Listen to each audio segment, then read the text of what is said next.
साल 2012 उत्तर प्रदेश विधानसभा चुनाव में समाजवादी पार्टी ने 403 में से 224 सीटें जीतकर बहुमत हासिल की।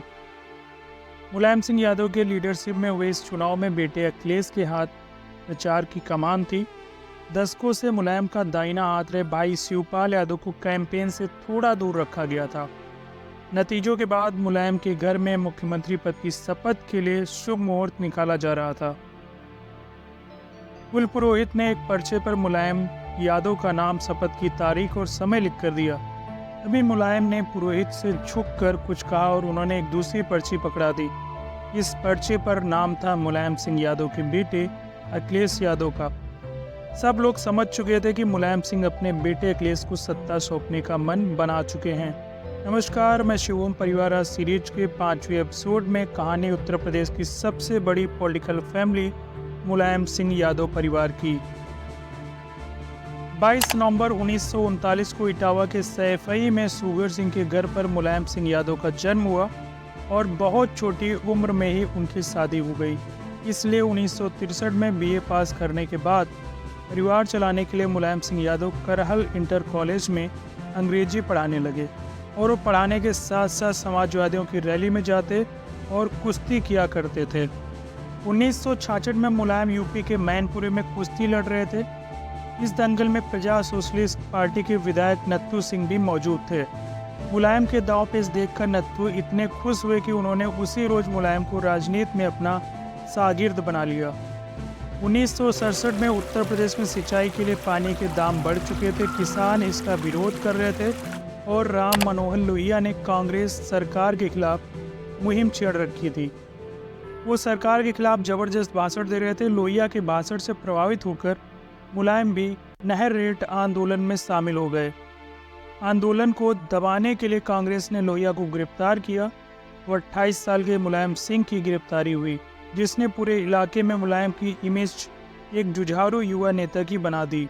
मुलायम के पुराने दोस्त सत्यदेव त्रिपाठी ने एक इंटरव्यू में बताया कि उनके तेवर से खुश होकर नत्थू सिंह के कहने पर लोहिया ने मुलायम को विधायकी का टिकट दिया। मुलायम सिंह सिर्फ 28 साल में चुनाव जीतकर विधानसभा पहुंचने वाले सबसे कम उम्र के विधायक बने। 10 साल बाद 1977 में उत्तर प्रदेश में जब जनता पार्टी की सरकार आई तो मुलायम सिंह यादव सहकारिता मंत्री बने और यहीं से उन्हें मौका मिला अपने परिवार को राजनीतिक एंट्री कराने का। मंत्री बनने के बाद उन्होंने अपने भाई शिवपाल यादव को सहकारिता आंदोलन से जोड़ दिया। शिवपाल पहले इटावा जिला सहकारिता बैंक के अध्यक्ष बने और फिर आगे चलकर उन्होंने देश के सहकारिता बैंक पर अपना कंट्रोल कर लिया। आज भी शिवपाल की पत्नी सरला देवी और बेटा आदित्य अंकुर यादव सरकारी बैंकों से जुड़े हुए हैं। सियासी दंगल के पहलवान कहे जाने वाले मुलायम सिंह की निजी जिंदगी भी बेहद दिलचस्प रही। पहले से शादीशुदा मुलायम अपने उम्र से करीब 20 साल छोटी साधना गुप्ता को दिल दे बैठे थे। मुलायम ने साधना से दूसरी शादी की, लेकिन बेटे अखिलेश की साधना से नहीं पटी। एक बार साधना ने अखिलेश को कथित तौर पर तमाचा भी जड़ दिया था। राजनीति में किस्सा ऐसा भी मिलता है जब चौधरी चरण सिंह की विरासत के लिए मुलायम उनके बेटे अजीत से भिड़ गए। दरअसल 1980 में मुलायम सिंह यादव जिस लोक दल के अध्यक्ष बने वो पार्टी आगे चलकर जनता दल में मिली। 1987 में चौधरी चरण सिंह का निधन हुआ, जिसके बाद पार्टी और सत्ता के लिए चौधरी अजीत सिंह और मुलायम सिंह यादव के बीच सियासी जंग शुरू हुई।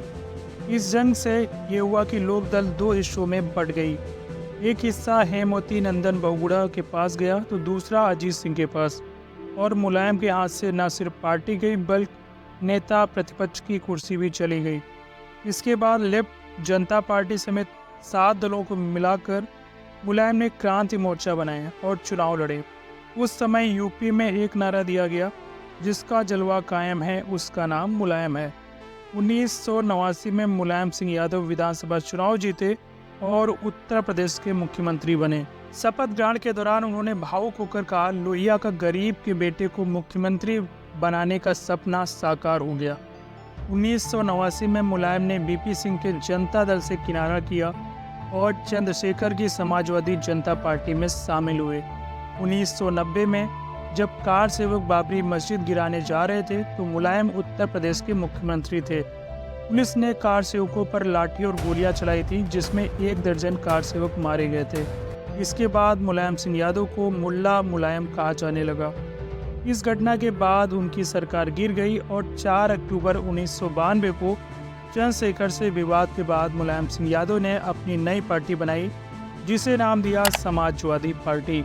साल 1993 में मिले मुलायम काशी राम हवा में उड़ गए जय श्री राम नारे के साथ बसपा और सपा ने एक साथ मिलकर चुनाव लड़ा। गठबंधन की जीत के बाद मुलायम सीएम बने, लेकिन कुछ दिनों बाद ही 2 जून 1995 को बसपा ने समर्थन वापसी की घोषणा कर दी और मुलायम की सरकार गिर गई। सरकार गिरने के बाद सपा नेताओं ने गेस्ट हाउस में घुसकर मायावती पर हमला किया। यूपी की सियासत में आज भी इस घटना को गेस्ट हाउस कांड के नाम से जाना जाता है। इस घटना का जिक्र करते हुए मायावती अपनी आत्मकथा में लिखती हैं, उस रोज भीड़ की जानकारी मिलते ही मैं एक कमरे में जा छिपी और गेट अंदर से बंद कर लिया। जब सपा समर्थकों को जानकारी मिली तो वो उस कमरे का गेट पीटने लगे। गंदी गंदी गालियां देकर वो मुझे कमरे से बाहर आने की धमकी दे रहे थे। 1996 में मुलायम सिंह ने अपनी जसवंत नगर सीट अपने भाई शिवपाल को सौंप दी और खुद मैनपुरी से चुनाव लड़े। 1999 में मुलायम ने संभल और कन्नौज 2 सीटों पर चुनाव लड़ा और 2004 में अपने भाई राम गोपाल यादव के लिए संभल सीट छोड़ दी, जहां से जीतकर वो संसद पहुंचे थे। ये वो दौर था जब मुलायम सिंह यादव का परिवार राजनीति में एंट्री कर चुका था, लेकिन बेटा अखिलेश अभी भी इन सब से दूर था। सीनियर जर्नलिस्ट और लेखक सुनीता एरोन अपनी किताब Akhilesh Yadav winds of change में बताती हैं, सिडनी में पढ़ाई के दौरान अखिलेश ने राजनीति में आने के बारे में सोचा भी नहीं था। वो फौज में जाना चाहते थे। शादी के बाद अखिलेश और डिम्पल दिसंबर 1999 में देहरादून में छुट्टियां मना रहे थे। एक मॉल में खरीदारी करते समय अखिलेश को मुलायम सिंह का फोन गया। उधर से आवाज आई, तुम्हें चुनाव लड़ना है। इससे पहले अखिलेश हाँ या ना बोल पाते, फोन कट गया था। फिर कन्नौज सीट से 1999 में चुनाव हुए, जिसमें अखिलेश ने जीतकर राजनीति में एंट्री की। पिता के साथ रहकर 12 साल सांसद रहते हुए अखिलेश राजनीति के दांव पे सीख चुके थे।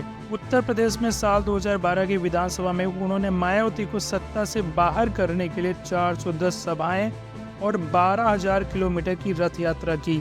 अखिलेश के पार्टी में जुड़ जाने के बाद नतीजा ये रहा कि बड़ी संख्या में युवा पार्टी से जुड़े। सपा ने 403 में से 224 सीट जीत ली। मौजूदा समय में मुलायम सिंह यादव के परिवार से अखिलेश यादव सपा से विधायक, नेता प्रतिपक्ष और राष्ट्रीय अध्यक्ष हैं। अखिलेश की पत्नी डिम्पल यादव मैनपुरी से सांसद हैं और मुलायम के भाई राम गोपाल यादव सपा के राष्ट्रीय महासचिव, मुलायम के भाई शिवपाल यादव सपा के राष्ट्रीय उपाध्यक्ष, भतीजे तेज प्रताप सिंह यादव और धर्मेंद्र यादव सपा के पूर्व सांसद, भतीजी संध्या यादव सपा की महिला सभा की राष्ट्र सचिव हैं।